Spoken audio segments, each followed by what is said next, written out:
Estúdio Rap de hoje batendo papo com ele, Marco Camargo.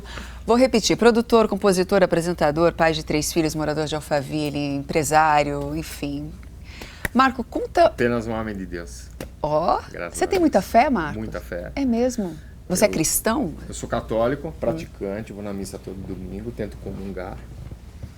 Eu acho que cada um tem a sua fé e eu respeito todas. Né? O que é importante é ter Deus no coração, mas respondendo a tua pergunta, qual é a minha religião, eu sou católico. Mas eu de fato respeito todas. Eu acho que o ser humano que está mais próximo de Deus, ele sempre tem uma visão mais carinhosa da vida. E eu acho que às vezes falta isso para tudo. Problema todos nós temos e todos os dias aparecem. Mas se você tem uma visão assim mais carinhosa, você acaba vendo, talvez, que o problema que veio para você, a outra pessoa também tem um problema, talvez mais acentuado que o seu. Então, você vai tratar esse problema diferenciado. Minha mãe, que eu não tenho mais, ela sempre falava o seguinte: quando você tiver um problema grande, assim, nunca responda no mesmo dia. Durma uma noite. A sua resposta vai ser diferente no outro dia. Vai ser o mesmo sim ou o mesmo não, mas a acentuação é diferente. E o que muda das pessoas é a acentuação em tudo. Depende de como você acentua. Marco, você falou da sua mãe, você já falou bastante da sua família no primeiro bloco, você falou de carinho agora. Você consegue contar um pouco, assim, a gente entender um pouco da sua linha do tempo, assim? Você nasceu no interior, veio para São Paulo ainda menino, adolescente, como foi? Não, eu vim criança mesmo. Criança? Eu nasci... Tem muitos irmãos, não? Tenho 2 irmãos, Ok. A Valquíria e o Acrísio, os 2 irmãos. Eu sou o caçula da família. Minha irmã é mais velha, meu irmão e eu. E eu nasci pequeno como eu te... Na realidade, eu nasci em Itu e fui registrado como se tivesse nascido em Cabriúva, que é uma cidade a 20 minutos, mas não tinha maternidade. Então, nasci assim em Itu e registrado em Cabriúva. É um barato isso, né? Mas então eu falo que eu sou filho das 2 cidades. Mas eu saí de Cabriúva, meus pais, na época, eu devia ter 3 para 4 anos.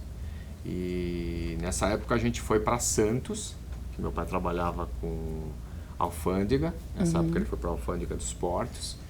E quando eu tinha uns de 7 para 8 anos, eu já vim para São Paulo, que meu pai também foi transferido para aeroportos, no caso é alfândega, mas aeroportos. E aí estou lá. E aí a música então veio como, quando, desde sempre? Olha, seu pai gostava, sua mãe ouvia muita... Qual a relação com a música? Como que... Então, pra você ver uma coisa que eu considero assim, genética, assim, o pai do meu pai, meu avô, que eu não o conheci, ele era poeta, ele tocava violão, lógico, ele era farmacêutico, mas ele tinha isso como hobby, ele era pintor, tem uns quadros lindos dele, até em casa eu tenho. E ele decidiu pintar, por exemplo, com 50 e... Meu pai falou que 50, 51 anos. Ele começou vou comprar tinta e pincel e meio que começou a pintar. Então... você falar assim, se puxou alguém, eu vou puxar pela linha do meu avô, que é o único que tinha essa veia. Meu pai arranha um violãozinho e tal, mas nada...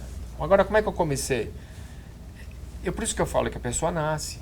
É talento, não é nato. Nasce, entendeu? Você nasce sobre tudo. E também não tem nada demais assim, olha, você é músico, você é melhor. Não. Você é um escritor, você pinta bem, ou você cozinha bem, ou você faz o bolo bem. Não tem nada. Tudo é bom. Mas no meu caso, a música começou, eu mesmo, olha, eu vou te contar como é que eu entrei na música definitivamente, foi o seguinte. Num Natal, eu devia ter meus 11 anos, 10 talvez, e eu ganhei uma bola de couro, né, que a molecada jogava bola na rua. Você jogava bola também? Jogava bola na rua, normal, e eu morava perto de Moema já ali, enfim. E aí a gente jogando bola na rua e tal, o meu amigo, meu vizinho, ganhou uma escaleta. Escaleta é um pianinho de boca, sim. Pra quem não conhece, em casa e tal. E ele ficou muito chateado. Porque ele fica, um ganhou bola, outro ganhou taco de e ele ganhou um piano. E ele ganhou uma escaleta, né? E eu vi ele assim, e eu olhando aquela escaleta dele assim, achando show, né? Acabou o jogo, eu chamei ele, o Luluca, que era meu amigo até hoje, falou, Luluca, o que é? Não. Falei, não. Falei, quer trocar? Peguei a bola, ele olhou aquilo assim pra minha cara, falou, tá tirando da minha cara, né? Ele achando. Ele falou assim, eu falei, verdade, quer trocar? Ele trocou, ele pegou assim, a bola, jogou a escaleta no meu colo e falou, não tem destroca, hein? Com medo, né? E eu fiquei sem a destroca até hoje. Aí, você tem esse instrumento então, até hoje? Esse instrumento mais com o tempo ele acabou, mas eu tenho outro similar. Tenho uma escaleta até hoje. E o que aconteceu? Eles continuaram jogando, e nessa eu comecei a pegar a escaleta e já comecei a tirar música. Enquanto eles jogavam, eu ficava em cima do muro tocando. E aí eu fui tirando música sozinho. Meu pai, atento a isso, na época, deixou ali, logicamente, me deu uma escaleta maior, daquela pequenininha de brincadeira. Sim. Já me deu uma Hohner, que era um pouquinho maior. Depois disso, ele me deu um tecladinho, um órgão. E posteriormente a isso, nós estamos falando já de 2, 3 anos, piano. E aí você já era fã de Beatles, acho que seus pais ouviam, você já curtia muito, começou a tirar as músicas dos Beatles e aí foi. Aí com 13 anos, eu lembro, teve um concurso no colégio, na época era Objetivo, de texto. E eu ganhei o melhor texto do aluno. Olha. E aí já era o caso da poesia. E aí depois tinha os ficos. Aí em 78 ou 79 eu ganhei o fico com a minha música também, na época, nesse festival lá.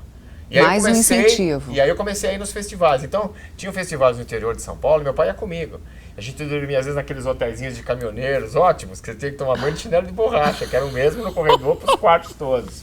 Sensacional. Eu acho que a vida é isso, você tem que saber de tudo e conhecer tudo. É maravilhoso. E olha que eu adorava isso e gosto até hoje, eu acho fantástico, assim, enfim. Para mim não tem tempo ruim. Aí, meu pai ia comigo, às vezes eu ganhava, às vezes eu perdia, a maioria das vezes eu perdia. Então, entre choros e mágoas, vamos de novo. O que valia era se divertir, afinal de contas, você amava o que você estava fazendo. É isso aí. Então, eu lembro assim, até hoje, meu pai nunca perguntava assim para mim se eu tinha ido bem de matemática, de física, de química. Mas ele perguntava se eu tinha ido na aula de piano, de violão, de teclado. Coisa difícil, porque você depositar uma coisa artística, né, perante uma coisa, teoricamente, mais pé no chão, né? Mas por quê? Porque ele enxergava esse possível dom que eu poderia ter. Então eu agradeço isso muito a meu pai. Hoje, que eu enxergo como homem, como pai, eu agradeço muito aos meus pais, né? Porque minha mãe também era a mentora, né? E meu pai me acompanhava, mas com a licença da minha mãe, porque senão eu não iria. Então, eu tive a benção de ter...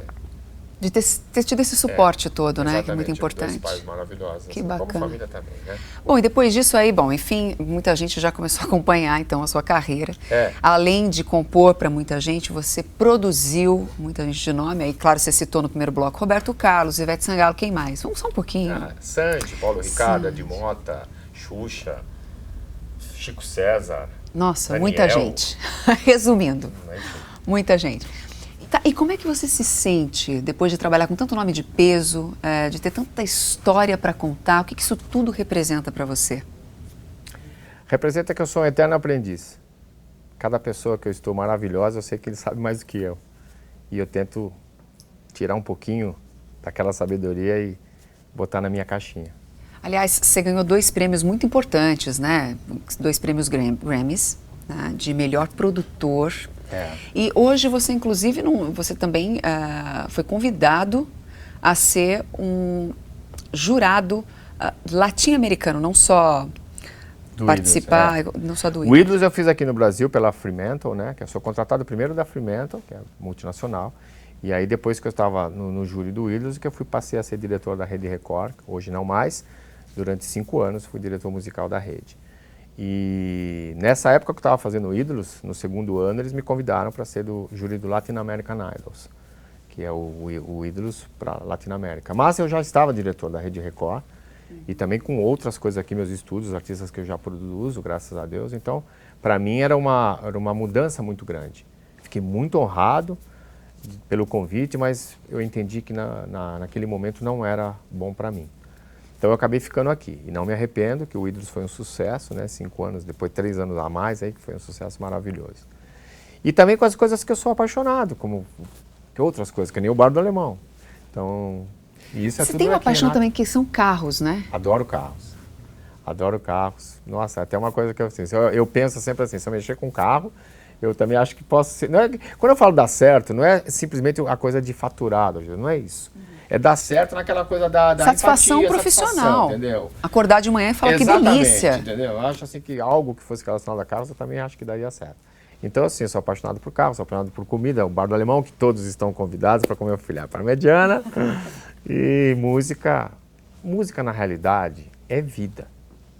Por exemplo, o meu restaurante sem música nas caixas de som não é o mesmo parmegiana que chega na mesa. Você que faz a playlist, você que elabora a playlist? Eu tento você mexer. Você só dá pitaco ali? Eu dou uns pitacos, lógico, que não mando 100%, mas pelo menos o estilo de música que é para tocar. É por sua conta. Eu estou atento ao que está acontecendo. Então eu acho que a trilha sonora da nossa vida faz total diferença. Eu sempre falo o seguinte, se você pegar uma cena de beijo, a mesma cena de beijo, aí o cara vai beijar, na hora que ele vai beijar, entra, você conhece Severina Chique Chique? É difícil aqui no estúdio, viu? A mesma cena, entendeu? O cara vai dar aquele beijo, vai, my love, na, na, na, na. É a mesma cena, mas a música fez total diferença. Você consegue enxergar uma noiva entrando na igreja, apaixonada, com os olhos cheios de lágrimas, sem a música da noiva? A trilha sonora dita muita coisa, né? Agora, já que a gente está falando disso, qual é a música da sua vida? Olha, eu gosto muito de uma música que eu sempre cito, que chama-se Your Song, do Elton John. Eu acho uma música espetacular.